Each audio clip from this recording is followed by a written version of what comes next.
Don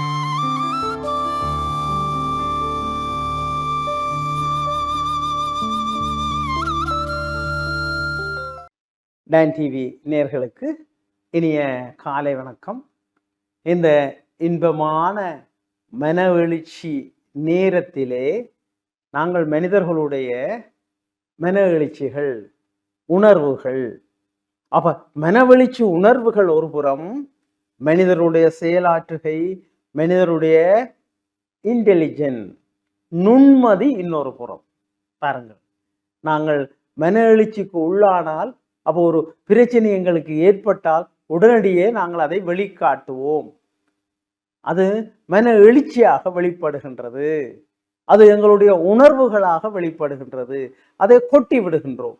துன்பம், மகிழ்ச்சி, இன்பம், சண்டை, கோபம், இந்த நேரத்தில் நாங்கள் எங்களுடைய உணர்வுகளை அப்படியே பச்சையாக வெளிக்காட்டி விடுகிறோம். இதில் எங்களுக்கு ஒரு ரிலாக்ஸும் வருகிறது. இது நாங்கள் மனதுக்குள் இருக்கிற எல்லா இதையும் அள்ளி கொட்டி விட்டோம்னு சொன்னால் ஒரு ரிலாக்ஸ் வருகிறது. ஆனால் மனதிற்கு இருக்கின்ற எல்லாவற்றையும் அள்ளி கொட்ட முடியுமா?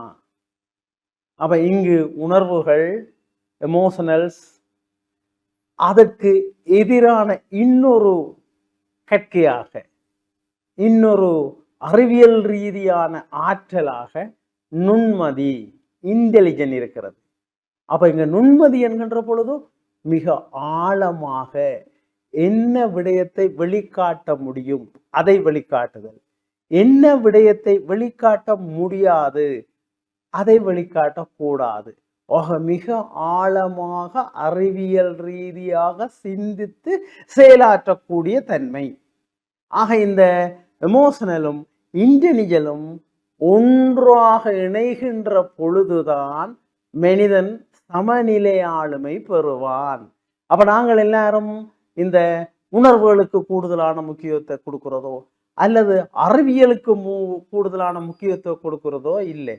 அப்ப நீங்க பார்த்தீர்களானால் உணர்வுகள் எங்களுடைய இந்த முன்மூளை, இந்த நெற்றி தான் பாருங்க எங்களுக்கு இப்படி சமமாக இருக்கிறது. ஆனா குரங்குகளுக்கு, விலங்குகளுக்கு இது அப்படி கூடுதலாக இருக்கும், அதில் உணர்ச்சி பூர்வமானதாக இருக்கும்.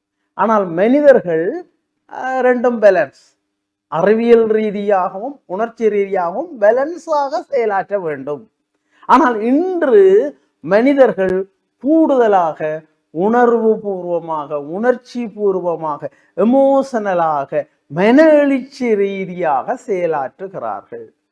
அதனால் பல பிரச்சனைகள் ஏற்பட்டு விடுகின்றன, பல சிக்கல்கள் ஏற்பட்டு விடுகின்றன, பல எதிர்பாராத விளைவுகள் ஏற்பட்டு விடுகின்றன. இது எங்களுடைய குடும்பத்தையும், சமுதாயத்தையும், நாட்டையும், நிறுவனங்களையும் பாதிப்படைய செய்து விடுகிறது. ஆகவே நாங்கள் எல்லோருமே இந்த மன எழுச்சி நுண்மதியை பிரயோகிக்கின்ற ஆற்றலை வளர்த்து கொள்ள வேண்டும். அப்ப இதை வளர்த்து கொள்வதற்கு சிறு வயதில் இருந்தே, பிள்ளைகளுடைய முன்பள்ளி பருவம், பாடசாலை பருவத்தில் இருந்தே பல்வேறான பயிற்சிகள் உள்ளன. அதே நேரத்திலே பெற்றோர்களுக்கு இது தொடர்பான பயிற்சிகள் உள்ளன. இந்த பயிற்சிகளோடு சேர்ந்ததாக குடும்ப வாழ்வு, சமூக வாழ்வு, ஆன்மீக வாழ்வு, பொது ஒரு உலகளாவிய ரீதியில் பார்க்கின்ற விழுமிய வாழ்வு தொடர்பான எண்ணக்கருக்களை எங்களுடைய புதிய சந்ததிக்கு, இளைய சந்ததிக்கு கொடுக்க வேண்டும். இப்ப நாங்க சிறு வயதில இந்த விழுமியங்களை கொடுத்தோம் என்று சொன்னால் பிள்ளை அதை சரியாக பின்பற்றும். ஆனா வயது ஒரு 18 வயதுக்கு பிறகு பெரியவர்கள் ஆனோன்னு இந்த விழுமியங்களை பூரணமாக கொடுக்க முடியாது என்று சொல்லி ஆய்வுகள் எடுத்து கூறுகின்றன.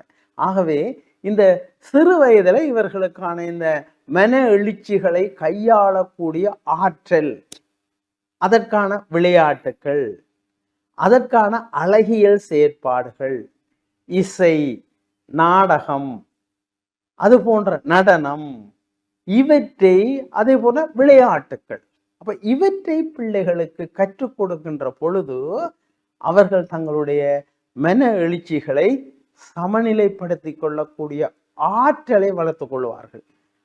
அதே நேரத்திலே அறிவியல் ரீதியாக சிந்தித்து தனக்கு ஒரு பிரச்சனை வருகிறது, தன்னுடைய எந்த ஒரு மனவெளிச்சியை எவ்வாறு வெளிப்படுத்த வேண்டும், அதை அவ்வாறு வெளிப்படுத்துகின்ற ஆற்றலை பெரியவர்களாகிய நாங்கள் வளர்ப்பதற்கு உதவுவோம். நன்றி, வணக்கம்.